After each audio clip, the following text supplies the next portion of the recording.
Today, the latest weapons, coupled with the fighting skill of the American soldier, stand ready, on the alert all over the world to defend this country, you, the American people, against aggression.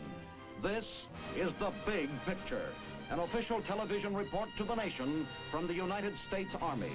Now, to show you part of the big picture, here is Sergeant Stuart Queen. These days, it is a rare week when no news story breaks about some new, almost fantastic weapon developed by American scientists. But no matter how many valuable devices are added to our defense arsenal, the basic, vital element of the United States Army remains constant: the individual soldier. He may have any one of 1,000 jobs, but every soldier and every job are directly related to a single unswerving purpose. The subject of today's big picture, the role of the Army.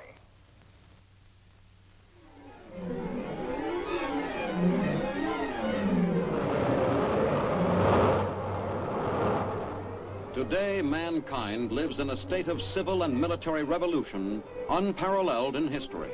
The most powerful weapons are moved much more accurately, directed over longer distances, and travel at speeds unbelievable a decade ago. Our military revolution is three-pronged. Experiments in jet propulsion with rockets have been in progress for half a century, but only in recent years has the rocket attained full stature as a highly lethal, precisely controlled weapon. Combining jet propulsion with advances in thermonuclear explosives brings the concept of the ultimate weapon nearer reality. In no area of scientific development has there been greater success than in electronics. Electric circuits and cathode ray tubes are increasing man's capabilities for destruction, surpassing his own physical limitations. As each new weapon is perfected and introduced in the military arsenal, science is called upon to produce an antidote, a weapon to counter-weapon. Electronic brains with senses more acute than man's own are planted in steel containers to seek out and destroy enemy targets with infallible deadliness. More and more, the role of the machine in modern military power increases in size and importance. Television, once the bugaboo of the radio and motion picture industries, has added a new perspective to the battlefield. The electronic eye narrows the gulf between the combat zone and command headquarters. Conversely, today's technology tends to widen the gap between combatants.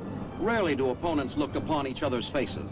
Surrounded by metal and plastic, supported by artificial air, guided by sensitive gauges, they pursue, attack, and kill one another with mathematical detachment.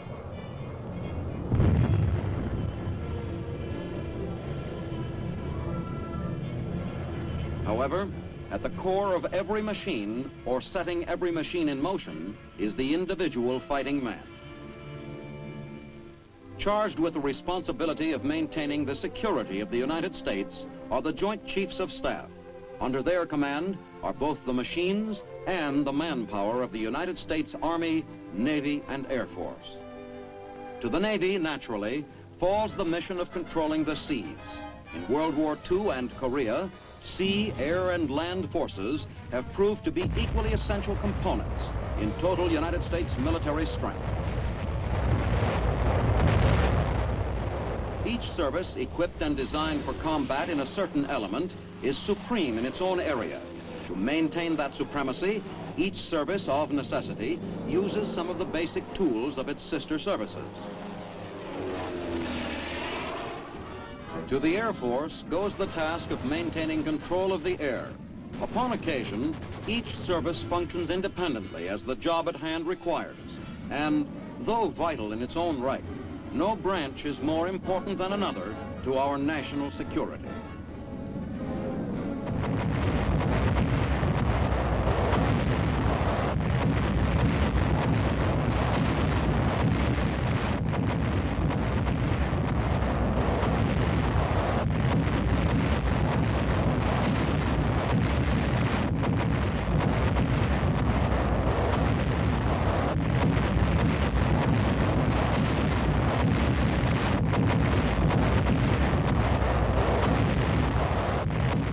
Just as the Navy takes to the air, so the Air Force frequently operates in the natural domain of the Army, the land.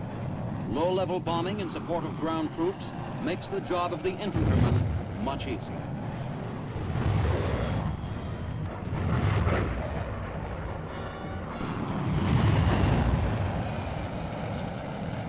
With the advent of the atomic era, a new and formidable mission was assigned the Air Force: massive retaliation against any aggressor.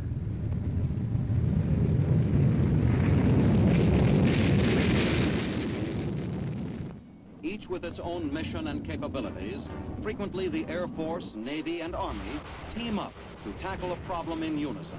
The advantages of such combined operations as the Incheon landing are plain.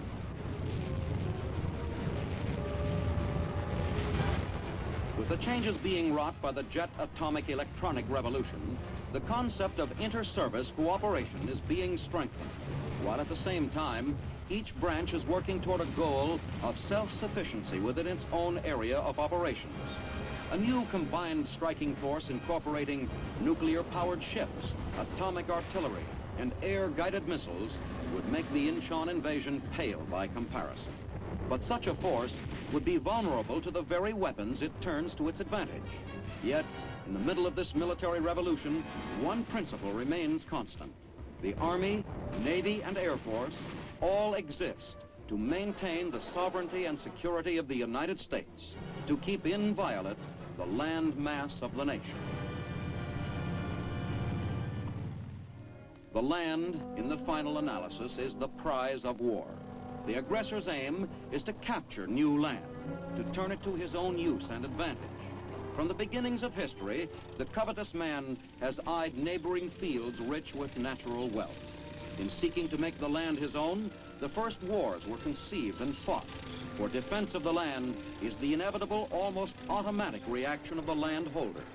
Battles for farmlands gave way to wars for kingdoms, and then to holocausts fanned by political ideologies.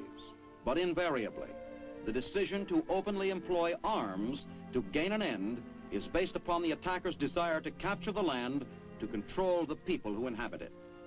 The wealth represented by America's farmlands has been joined by an even more obvious symbol of prosperity: the structures which house our industrial giants. Here, the products of the land are refined and transformed into the necessities and luxuries of American life. These are the targets of an enemy for destruction or his own enrichment.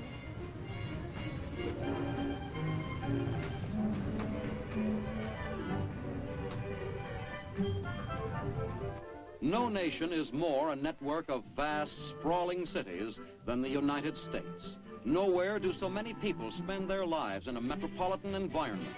And city living today has taken on a new and potentially hazardous aspect. For this huddling together on the land has made us perhaps the most vulnerable to attack of all the countries of the world. We too much enjoy our way of life to jeopardize it by rash use of nuclear weapons. Our primary purpose in nuclear experiments and military preparedness is to discourage any other power from resorting to war as an instrument of its policy. But should another war be forced upon us, no matter how big the hydrogen bomb, no matter how many guided missiles are launched, the final winning of the war will still be the dirty business of soldier fighting soldier.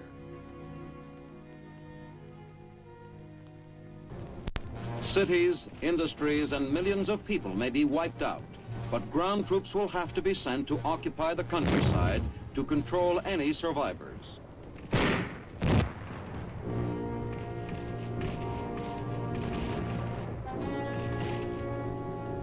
The land is the Army's element. The Army is organized, is trained and equipped for combat on land. The Army's purpose is to defeat enemy land forces and to control the land. The Army's role is unique. It makes war against men, defending our people against attack, attacking the enemy's forces in turn. The Army, the men who comprise it, comes into direct contact with the enemy. Many of the weapons of ground combat change, but the infantryman's role is the same. It is a personal relationship between him and the enemy, a problem of kill or be killed. The Army's losses are measured in terms of men, of human life. not equipment. By its very nature, the Army is singularly qualified to accomplish certain jobs. It provides a positive defense against enemy land forces. It combats guerrilla action. And by maneuver, the Army forces the enemy into positions where he is vulnerable to attack by a variety of weapons.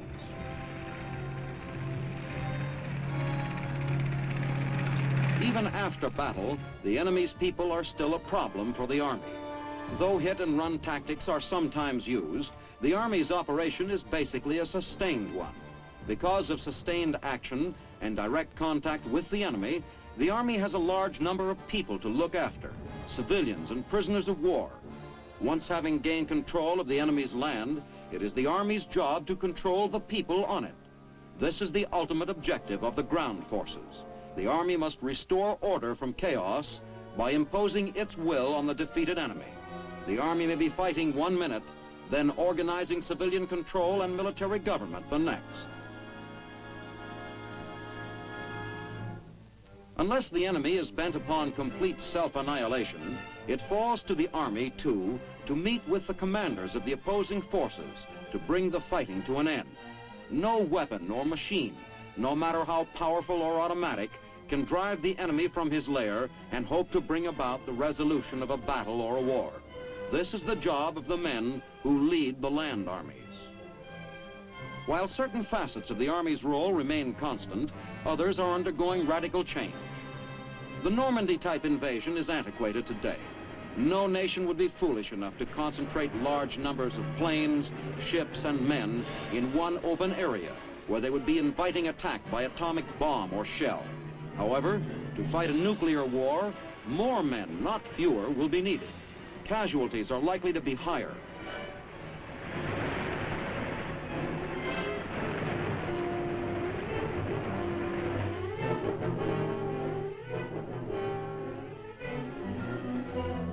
The use of atomic weapons directly at the front requires some basic changes in Army tactics: greater dispersion, better control, speed and cross-country mobility. All of these become vital elements in organizing a successful campaign. Currently, the only answer to guided missiles is dispersion and camouflage. The answer to mass force is mobility. Targets for atomic artillery cannot be created by the weapons themselves. The enemy must be forced to collect in pockets by the Army's ground troops taking advantage of existing terrain. The commander on the ground must have not only atomic weapons, but also sufficient forces to create targets for his weapons. The Army's aim is to keep its own battalions strung out to avoid atomic attack by the enemy, while forcing him to consolidate. The target is no longer the weak spot for the breakthrough, but rather the enemy concentration worth an atomic shell.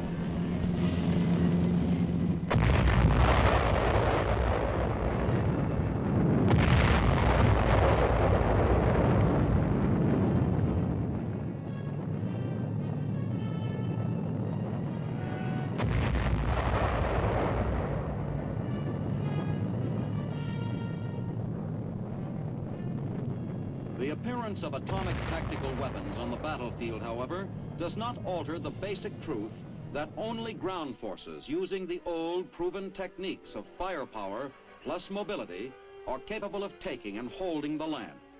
Ground blasted by atomic firepower must still be physically occupied by troops before it can be considered secure. Once shaken by atomic fire, enemy troops and installations must be cleaned up before the enemy can recover.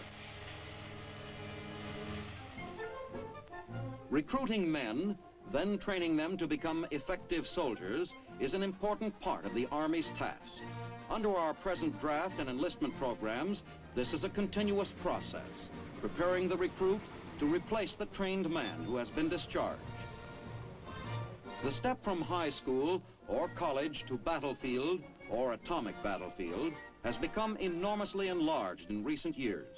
Moreover, the turnover in personnel demands constant replacement, an increasingly difficult task in itself. The Army takes full advantage of civilian skills, but there is no civilian skill comparable to ground combat. There is no civilian activity requiring the year-round physical fitness required of the infantryman. and there is no civilian tool comparable to the M1 and the carbine.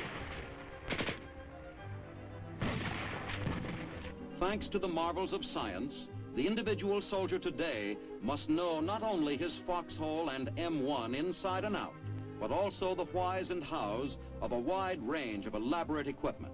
And as the scientific marvels increase, so the demand for technicians increases proportionately. As a result, the average inductee or enlistee must be better trained in more skills than ever before. Moreover, more personnel are needed to fill the constantly lengthening job lists. The training task is truly staggering. The recruit must be first trained in an entirely new profession, that of a soldier. Then, frequently, he must learn to understand, operate, service, and repair the countless new weapons and devices of the atomic era. New methods of supplying the Army reflect the whole spirit of change and adjustment. The division of World War II was tied to its supply lines. It could not operate when these lines were cut. Highways and railroad lines are static, too open to attack. Once a supply train has been devastated, the problem of repairing the tracks is compounded by the need to clean up the debris and the ruined supplies themselves. Harbors are equally vulnerable and useless after direct hits when channels and dock space may be clogged for weeks. All the Army's training, its weapons and supply efforts are aimed at the ultimate purpose of assisting the American soldier in combat to meet the enemy's forces and to defeat or destroy them. The battle groups of the future, as they are being organized today, will be able to fight with only the supplies they can get by air. Thanks to the parachute and the helicopter, the word beachhead may be erased from the fighting man's vocabulary.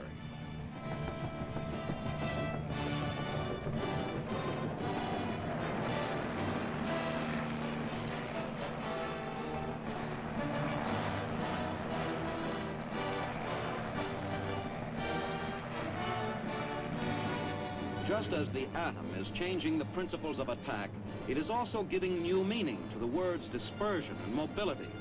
Following a close-in atomic attack, troops drop in on the enemy in a vertical envelopment. The advantages of surprise, swiftness, and widespread force work well for the airborne infantryman.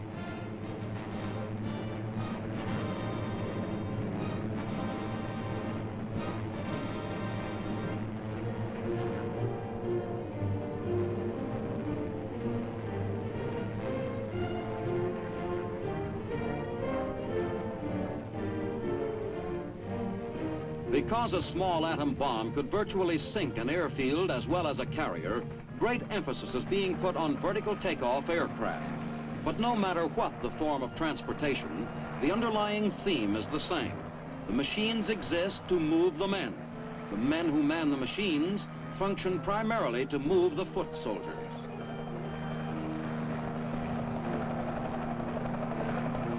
Freed, in part, of the slower, more vulnerable avenues of supply offered by highway, rail, and ship, the new attack teams receive weapons, ammunition, and supplies by air. By using new weapons and revolutionary methods of attack and supply, conventional U.S. ground forces are rendered more powerful, man for man, than those of any enemy.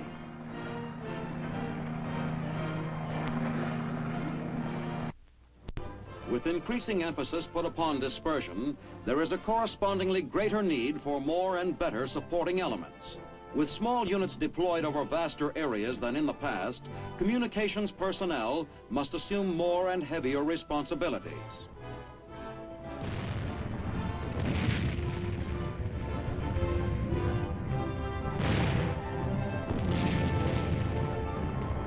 The Army has set its sights on atomic shells for more than its heavy artillery.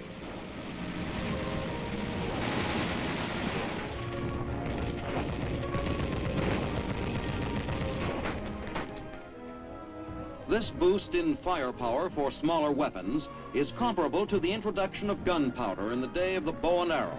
The archer gave way to the fusilier. The weapon altered, but not the man. The major change was tactical. So today, the foot soldier's job is the same, the most important in battle, but his method of operation is becoming radically different. With the battleground of the future covering vaster areas, the successful fighting force, men and equipment, will be large in number and will move faster, more efficiently than the enemy.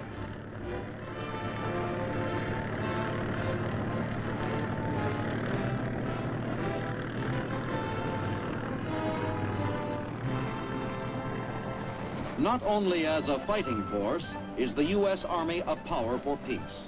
Through its very existence, the Army represents a bulwark against aggression, the best guarantee for our friends overseas, and the best convincer for an enemy that any attack on our allies involves immediate retaliation is the actual presence of substantial American military strength. In Europe, we cannot afford to withdraw our troops and rely for defense solely on Allied troops. The morale of our NATO allies depends largely on the presence of American divisions as proof that we are firmly committed to the defense of free Europe.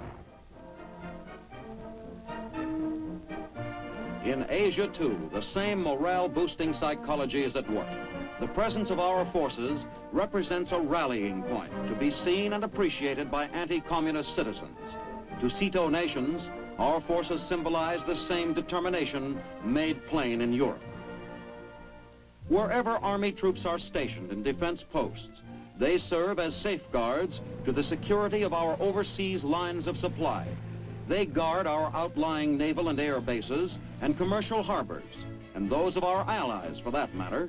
In time of war, supply lines become lifelines.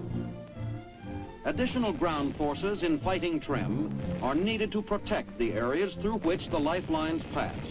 These avenues stretch to the 4 points of the compass, from the zone of the interior to worldwide defensive outposts.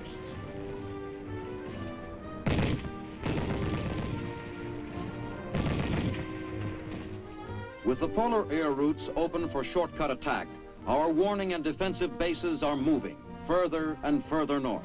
The same Army committed to the defense of warm Pacific islands must learn to do more than survive in the hostile North Country. Ground troops here must stand ready for action as a working part of our total defense bastion. Today, as in the past, great reliance is put upon our reserve and National Guard units for standby military strength. Steps are being taken to enable these units to attain and maintain a far higher standard of peacetime readiness than they have ever had before. It is vital, because whether the status quo prevails for years or whether tensions increase to the point of imminent eruption, we shall need ground troops of very high quality, and in a major war, a great many of them. Unfortunately, a factor called time compression by military strategists must be reckoned with. This concept recognizes that in the first hours of war, atomic weapons will deal out destruction unparalleled in conventional warfare. Hence, active forces are more essential than ever to counter the first attack. No matter how rapid the reserves can be mobilized, the decisive phase of a major war may be terrifyingly short. To keep our guard up against a deceitful attack, the United States must maintain a striking force that is strong enough to check local communist acts of aggression on the spot. If the United States has this expanded ability to send ground troops into danger spots, the chances are good that we will not be forced to use them. Without enough forces at our disposal, we invite the communists to take risks at good odds. It is the Army's job to see that the risks are not taken. Ground combat is violent and dirty, a nasty and vicious business. By its very nature, it is repulsive to civilized man. It is so repulsive that it's difficult to find men anxious to handle the job. But in times of crisis, America has always produced men with enough guts to fulfill the Army's mission, to meet the enemy, muzzle to muzzle, bayonet to bayonet. This era of ours, burgeoning with new mighty weapons, does not mark any decline in the value of ground troops, nor does it produce any doubt that in a future war, the final decision will lie in the hands of the Army, in the hands of the men who are able to advance in the face of all the hazards of the modern battlefield, to drive the enemy from his positions and to take and to hold the land.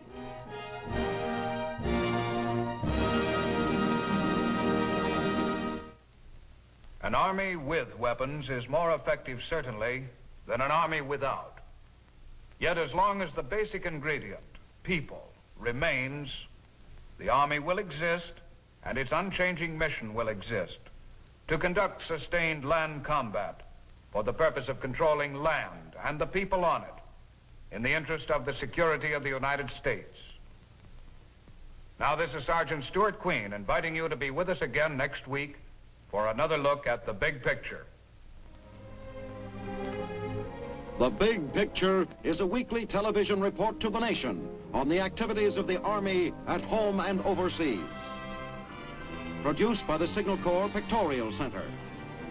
Presented by the United States Army in cooperation with this station. You too can be an important part of the Big Picture. You can proudly serve with the best equipped, the best trained, the best fighting team in the world today, the United States Army.